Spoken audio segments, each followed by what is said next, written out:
Hello, hello! Welcome back to my mini vlog. Today, a day in my life again. Ngayon, pupunta po ako sa Lulu. Nasa service po ako. Ituturo ko lang po kayo yung mga dinadaanan namin papunta doon. So, from Alila, Jubalakdar, papuntang Lulu, it takes like 1 hour and a half. So, medyo mahaba-haba yung biyahe. Balikan lang din po ako. Siguro mga 5:30 ng hapon na ito kasi yung service namin medyo na late. Actually, 5 p.m. talaga dapat yung service. So, na late lang siya ng 30 minutes. So, 5:30 p.m. dito. So, ipapakita ko lang sa'yo yung way papuntang Lulu. Nizwa to. So, ito yung madadaanan namin. Sobrang init dito, guys. Like, 35 degree. Pero mas mainit sa Muscat kasi ngayon, Muscat ngayon is like 50 degrees Celsius. Like, yeah, sobrang init. Pero, ayun, yun yung way namin pa zigzag. Actually, parang Baguio City siya. Sobrang hilong-hilo ako pagdating doon sa Nizwa kasi yung road dito is baba, taas, tas zigzag pa yung way. So, sobrang nakakahilo talaga, guys. So, i-share ko lang sa inyo yung pinagdaanan ng bus. Kung gaano kalayo, kung gaano ka struggle pag lumabas kami ng mountain para lang mamili ng mga grocery. Yan. Ayan, yung kasama ko, si Mustafa from Egypt. Ayan, nagutom kami. Actually, madami kami niyan, pero dalawa lang kami kumain talaga kasi yung ibang kasama namin nag-tour yan. Pinapakita niya yan yung pagkain nila. Hindi ko alam kung ano yan, pero natikman ko. Yan, nagmumukbang siya. Hindi ko alam kung anong tawag dyan. Pero ito yung bet ko kasi ito yung cheesy. Pinatikim ko nga sa kanya. Yan, cheesy. So cheesy fries na may cheese. Yan, yung shawarma na yan. And then, bumili din ako ng creaking. Yung, alam mo na, sa mga Pinoy, chicken lang, sapat na. Yan, alam mo, grabe na stress ako dyan kasi almost 15 minutes ko na na-record yung video na to. Tapos nahulog ng bata ngay sa kabila. Tapos dalawa lang kaming kumain nito actually kasi yung mga kasama namin pumunta. Ito yung colleagues ko na waiter din pero sobrang ano niya, sobrang bait niya yan. Si Mustafa from Egypt. Yun. Parang ano ko na yan, brother. Tawagan namin dyan brother sister. Yan. Yan, kumakain na ako dyan. Kasi gutom na din ako niyan kasi sobra 1 hour and a half yung biyahe. Actually, kumain muna kami before kami mag-grocery niyan. Marami kami sa isang bus, like 10 packs kami. Tapos yun, kumain kami. Dalawa lang kami kumain kasi yung mga ibang kasama namin, ayun, doon sila, naglibot-libot sila sa mall muna before kumain. Pero kami, hindi na namin kinaya yung gutom kaya kumain na din talaga kami. So, yan. Yan, kumain lang ako ng chicken, fries, at saka yung shawarma na yan. Yan. Sobra. Tawang-tawa ako niyan sa kanya kasi habang kumakain kami, nagkukwentuhan kami sa life namin. Yan. Yan. Sobra. Yan, ipapakita ko sa inyo. Yan. May inom na siya. Busog na daw siya. Oh. Ganda ng katawan, no? Kasi nag-gym yan araw-araw. Conservatives yan sa gym, sa mga kinakain. Healthy living daw siya. Yan. Tawagan namin brother, sister. Yan, mabait niya si Mustafa. Medyo abnormal lang nga lang. Tingnan mo yung buhok niya. Yan, nagagalit na siya sa akin kasi nagkuntsawan ko siya. Yan. Actually, hindi naman siya marunong ding mag-English dyan. Kaya, pag, Arabic kasi siya, first language siya, Arabic. So, pag sa trabaho, sasabihin niya sa akin, sister, what's the English of this? Kaya, minsan, kahit baluktot yung English ko, tinuturuan ko na lang din siya. Tapos, tuwang-tuwa ako niyan kasi naghanap siya ng tissue. Tapos, nakita ko yung tissue sa ilalim ng table namin. Tapos, binigay ko ulit sa kanya. Tawa ako sa kanya. Hala. Actually, magtatapos na yung kontrata ko dito sa hotel. Kaya nag-bonding na lang din ako sa mga kasama ko. Yung mga kasama ko kasi puro lalaki. Yan, pinapakita niya yung buhok niya kasi wala na daw siyang buhok. Sabi ko nga, gumamit siya ng ano, ng mga ng aloe vera. Yun. Yung nag-explain siya. Kasi sabi ko, ano, mag-order pa kami ng pizza. Kasi nga, minsan na kami nakakababa ng mountain, ng bundok ba. Kaya, sinusulit na din namin kumain sa labas. Ganun. Kasi balikan lang din naman yung bus namin. So, like, 2 hours lang yung spend namin ng oras sa mall. Tapos, babalik din kami dito sa, ano, sa hotel sa pinagtatrabahuan namin. Kaya, sobrang enjoy. Actually, hindi naman namin naubos yan. Tinake out namin yan kasi dinala ko din sa kasama kong na may duty kasi hindi siya nakasama. Actually, ilan lang kami ditong Pinoy, 3 na lang kami, then hindi pa kami same ng ano, ng day off. Kaya yung pag pumunta ako sa ano, sa mall, yun mga kasama ko lalaki kasi no choice naman ako kasi pag gusto kong kumain ng yung alam mo yung masasarap na pagkain kasi sa pagkain namin sa hotel, yun mga Indian. Yun, nag-explain talaga siya diyan. Yan. Ewan ko, nagkaintindihan naman kami. Kahit baluktot yung mga English namin. Basta magkakaintindihan lang ba, yan. Tawang-tawa pa ako niyan kasi, ano, pinapaubos niya sa akin. Tapos, hindi ko nga maubos. Sabi ko, take away na lang. I-take out na lang namin para sa, para sa kasama ko sa, ano, sa accommodation. Yan. 2 people lang daw kakain. Tapos kulang pa. Ini-explain niya sa akin. Pero ayaw ko kasi kumain ng pagkain niya eh. Egypt niya. Ito lang yung kinakain ko fries. Kaya sabi niya, yung tawang-tawa ako sa kanya kasi yung English niya nga baluktot din. Kung baluktot tayo mag-English, mas baluktot siya kasi Arabic nga talaga siya. Hindi nga siya marunong talaga. Alam mo yung parang bata na tinuturuan mo sa pag-i-English. Ayan.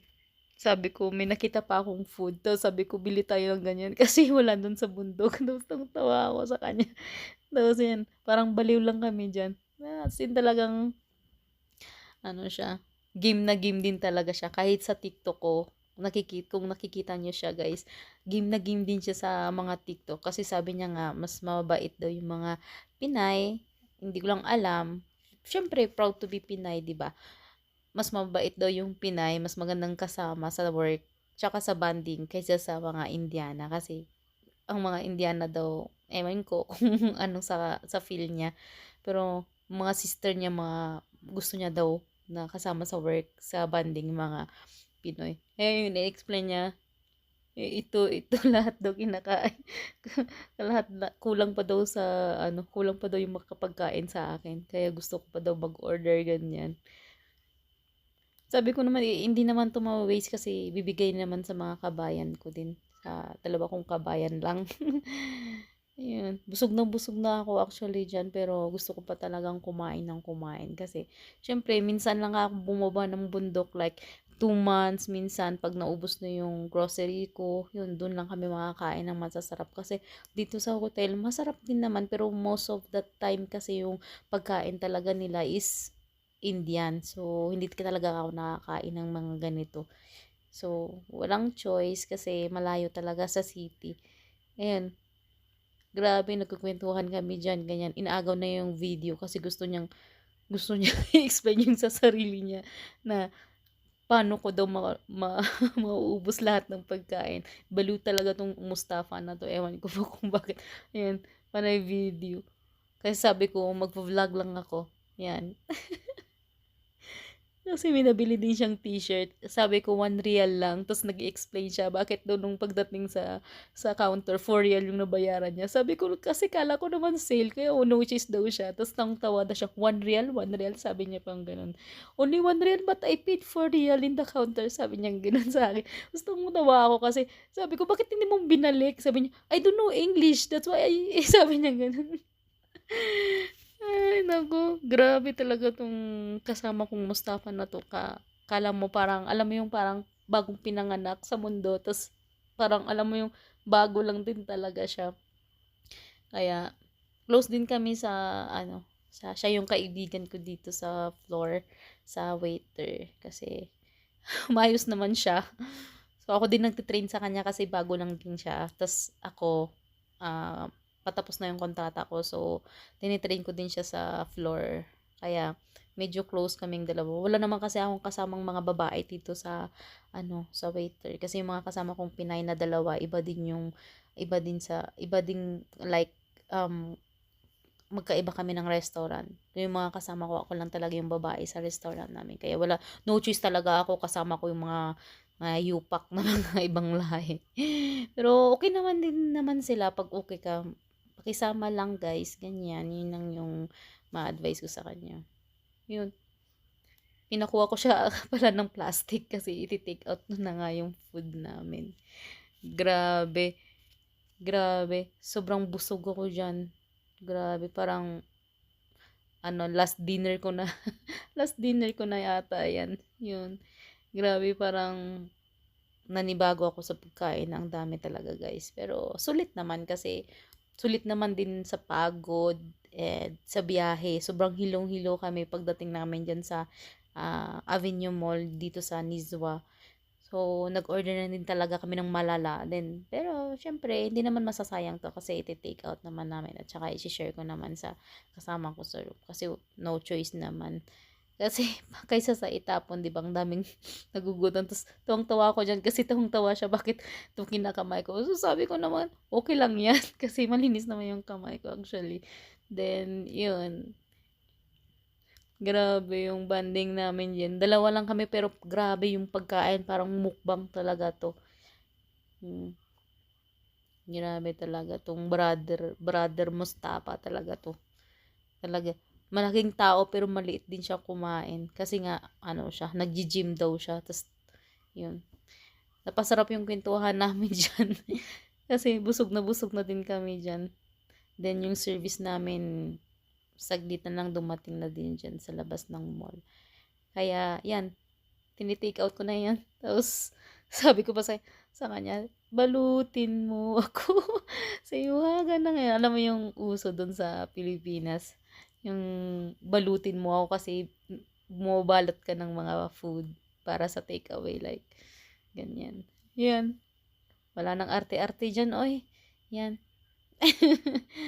Okay lang yan. Kasi, iinitin naman pagdating dun sa accommodation namin. Kaya, yun. Basta wag lang itapon kasi syempre hindi naman mabilis kitain yung pera lalo na sa abroad kahit isang duling na real hindi mo makikita dito. Sobrang din talaga kami sa food. Yan. Kaya pag hindi naubos, take away na lang yung solution dyan.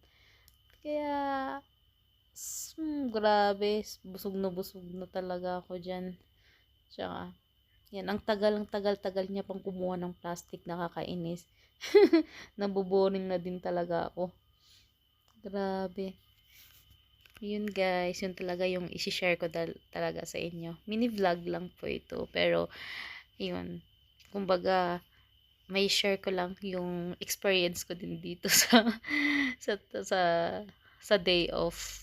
Sa day off kasi minsan lang din talaga kami makakapunta ng mall and sobrang layo din. Ang hirap kasi hindi siya sa city, guys. Kasi kung sa city lang, anytime pwede kang kumain kung gusto mong kumain ng masasarap like chicken or KFC. Pero pag sa bundok talaga, sa mountain kasi kami na-assign. Kaya sobrang layo. Sobrang layo. Kung walang bus, wala din service talaga. Kaya hindi ka makakalabas. Yan. Ang tagal pa ni Mustafa. Grabe. Kumuha lang ng plastic. Ang tagal-tagal ng bata na to. Yun. Yan, nainis siya sa akin kasi sabi ko sa kanya. Ang tagal. It takes time. Diyos ko. Yun. Yun. Yan. Binalot na namin yan. Binalot na namin kasi alis na din kami kasi andyan na yung service namin. Okay guys. Thank you. Thank you for watching. Bye.